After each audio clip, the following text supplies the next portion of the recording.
I think the annotation too can be like a really great feature when it comes to teaching reading. Have you been able to use that feature when you've been teaching reading? No, I haven't. How does that work? How do you So use it? when you're using the annotation, I can actually, you can annotate on my screen, and I can annotate on the screen too. So a lot of times I have a pen that I can actually just kind of like write on my screen with, but I can also do text on my screen. Yeah.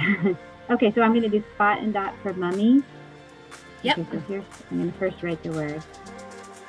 Mummy. And now, okay, I'm looking, I see a vowel. That's what my, up there.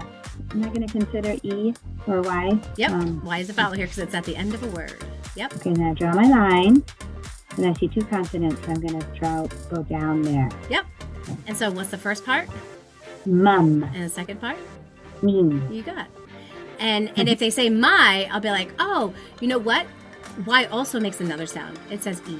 And so try it with E. You know, if they were to look at that and read it as a word versus reading it as a syllable. But they can also even do it like right on inside of the book as well. So I think that's kind of cool. I'll use like the highlighter to do the dotting when I dot it, because it makes a nice big mark. And then what I'll do is I will connect those dots and then we will break the word apart, and then they are able to read it. Both ways work. Another thing that you can do is you can do text. So I could actually write out, what's this part, what's this part. I love that. I've been doing something similar, but not using Annotate. So basically I would split the screen. So I have this here, and then I have the OneNote on that side, and then just do it that way. I do this, and now I'm going to do a split screen so that I can have an entire split screen. Now I can make this bigger if I want to. I can have the book take up more space and just do the writing all over here on the left-hand side. It's not necessarily that one tool or one way is like a better way to do it. It's just knowing what tools are available to do what it is you want to do. Exactly. And then finding the tool that's going to work best for you to do it. You know, if a kid is struggling with reading SH, I don't have to do an entire lesson of SH. Just have them read some words with SH with patterns they know. If they know the IP, ship. If they know, you know, the ACK pattern, shack, right? Like put patterns in front of them they know and have them read some words with the SH pattern. They'll be able to read it. They'll be able to hold on to it. They'll be fine. They'll get it. So it's not like you have to go through like these long, complicated lessons to get them. Reading is about reading.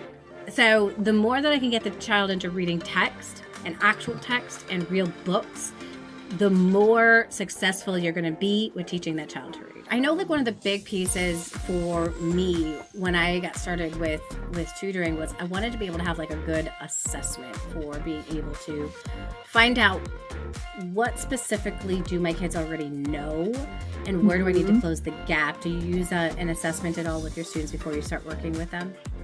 I do. So I follow the system that you outlined in the classes that I've taken. And so I have the Pearson assessment.